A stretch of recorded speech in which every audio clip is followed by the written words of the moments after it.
सभी को जय मसीह की स्वागत है हमारे चैनल में आप सभी मसीह भाई बहनों का। तो आज की हम इस देखेंगे आज के इस टॉपिक पर बात करने जा रहा हूँ कि मेरे मसीह भाई बहन, अगर आप लोग परमेश्वर का प्रभु यीशु मसीह का अगर आप समाचार सुनने से अगर आप लोगों को सुनना पसंद करते हैं तो मैं आप लोगों से बताना चाहता हूँ कि मैं आपको ये वचन है जो मैं आपके सामने रखने वाला हूँ। एक हमारे जीवन में एक बहुत अच्छा, अगर हमें एक बनना है, मसीह का अच्छा सेवक हमें अगर बनना है तो हमें इन वचनों को जानना होगा और समझना होगा। बहुत सारे हमारे मसीह लोग बताते हैं कि हम परमेश्वर के दास बनना चाहते हैं या परमेश्वर या उसके कार्यों में हम होना चाहते हैं, ठीक है। तो वो हमारे लिए आज महत्वपूर्ण एक वचन, मैं आपको जो वचन बताने जा रहा हूँ ये आपके जीवन के लिए एक महत्वपूर्ण है, ठीक है। और मैं समझा हूँ जिस वचन को मैं आज आपके सामने रखता हूँ, ठीक है, ताकि आप लोग इन वचनों को समझ सके और आप भी बाइबल से पढ़ सकते हैं। तो जैसे कि पहला तीमुथियुस के पुस्तक 4 अध्याय और 6 आयत से लेकर हम इसमें 10 आयत तक देखेंगे। यहाँ पर परमेश्वर हमें बहुत महत्वपूर्ण बातें हमें बताई जाती है। परमेश्वर की आज्ञा क्या है, अगर हमें अच्छा परमेश्वर का सेवक बनना है, हमारा एक मसीह में एक, अगर हम इस वचनों को अगर समझ लेंगे तो हमारा एक मसीहत का जो सेवक है, परमेश्वर के दास का कर्तव्य किस प्रकार होना चाहिए और परमेश्वर के दास का मूल ऐसा होना चाहिए, मैं आपको वचन से बताता हूँ।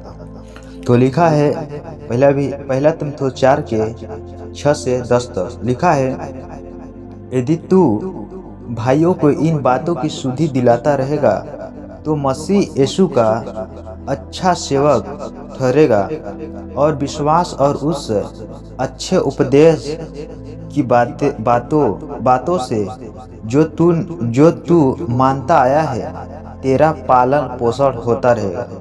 यहाँ पर साफ बताया है, यदि अपने मसीह भाई बहनों को अगर हम इन वचनों को आज बता रहे हैं, मैं जो आपसे बात कर रहा हूँ, जो बता रहा हूँ कि अगर हम इन वचन को इसलिए बता रहा हूँ कि हमारा भी इस विश्वास के द्वारा क्या होगा, लोगों का पालन पोषण होगा। अगर हम जिन वचनों को अगर हम समझ जाएंगे, अगर इन वचनों का अगर हम लोगों के पास अगर हम बता रहे हैं तो उन लोगों क्या होगा, पालन पोषण होगा, ठीक है। तो उनसे क्या होगा, पालन पोषण होगा। आपको सभी को पता है जिन वचनों को हम जान लेते हैं उस वचनों से क्या होता है, हमारा पालन पोषण होता है। उससे हमें समझ जब प्राप्त होता है तो उससे हमें आनंदित हम उस चीज में होते हैं। जो चीज हमारे जीवन में होता है इस वचन के द्वारा तो हम उसमें क्या होते हैं, आनंदित और मगन होते हैं, ठीक है। इसीलिए हम अगर बनना चाहते हैं अच्छा उपदेशक, परमेश्वर बताते हैं, अगर हम ऐसे अगर बातों को अगर लोगों के पास बताते रहेंगे तो उनका पालन पोषण होगा और हम अच्छे मसीह के सेवक भी बनेंगे, ठीक है। और बताया है अगले आयत में, पर अशुद्ध और बूढ़ियों की सी कहानियों से अलग रह और भक्ति की साधना कर। परमेश्वर बताते हैं अशुद्ध बूढ़ियों की सी कहानियों से अलग रह, मतलब इन क्यों बता रहे हैं, जैसे पुराने समय के लोग होते हैं, ठीक है, हमारे दादा दादी होते हैं जो पुरानी बात बताते हैं। परमेश्वर बोलते हैं इनके अशुद्ध बकवास से, इन कहानियों से इनके तुम अलग रहो और भक्ति की साधना करो। अब मसीह में आ गए, हम मसीह को कार्य करते आगे जाए, ठीक है। और बताया है 8 में, क्योंकि देह की साधना से कम लाभ होता है पर भक्ति सब बातों के लिए लाभदायक है, क्योंकि इस समय और आने वाले जीवन की भी प्रतिज्ञा इसी के लिए है। यहाँ पर परमेश्वर बताते हैं कि अगर हम इस देह में अगर इस देह में अगर हम शरीर का साधना करेंगे तो कम लाभ होगा, लेकिन यदि हम इसी शरीर से अगर भक्ति का अगर साधना करें तो हमें ज़्यादा इसमें लाभदायक है। क्योंकि इस समय बताया है कि इस समय भी इस जीवन में काम करेगा और आने वाले भी जीवन में काम करेगा, ठीक है। और 9 आयत में बताया है, यह बात सच और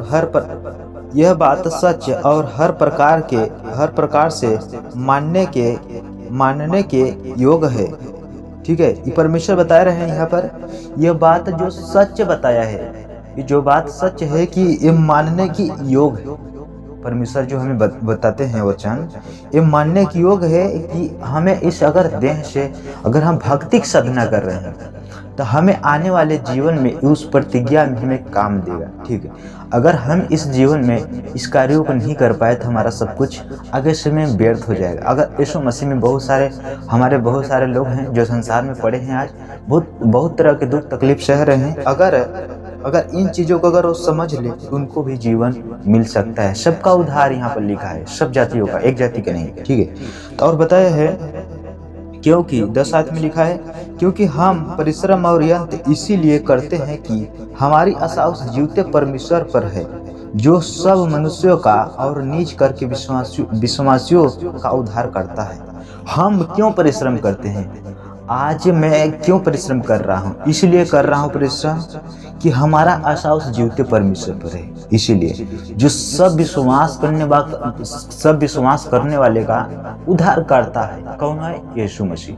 आप सभी को पता है कि हमारा यीशु मसीह, जितने लोग हमारे मसीह भाई बहने विश्वास करते हैं प्रभु यीशु पर, उनका सबका उद्धार करता है। ठीक है, वो परमेश्वर पर, जो जीवित परमेश्वर है, जो वचन बोलते हैं, जो वचन परमेश्वर बोल दिया है वो कभी बदलता नहीं है। मनुष्य है बदल जाता है, लेकिन हमारा परमेश्वर कभी नहीं बदलता है। इसलिए मेरे मसीह भाई बहनों, मैं इन वचनों को इसलिए बता रहा हूँ कि परमेश्वर ने हमें इन वचनों पर, जब हम इन वचनों को समझें तो परमेश्वर हमें उभारा कि मैं इन चीज़ों को अपने एक लोगों को बताऊं ताकि वो लोग भी इन वचनों को समझ सके। यही तो मसीह का एक अच्छा सेवक का मूल है, यही महत्वपूर्ण है। इसे हमें जान के समझ लेना है। तो मेरे मसीह भाई बहनों, मैं आप सभी से उम्मीद करता हूं कि आप लोगों ने इन वचन को सुन के अगर आप लोग समझ गए होंगे तो हमारे चैनल पर नए होंगे तो चैनल को सब्सक्राइब कर देना और वीडियो को एक लाइक कर देना और एक दूसरे के पास जरूर शेयर कर देना और हमें एक छोटा सा कमेंट कर देना कि आप लोगों का इसमें क्या सलाह है। अगर उसमें आपका कोई डाउट हो तो आप मुझे कमेंट सीधे कर सकते हैं। मेरा कमेंट बॉक्स खुला रहता है। तब तक सभी से विदा चाहता हूँ। God bless you.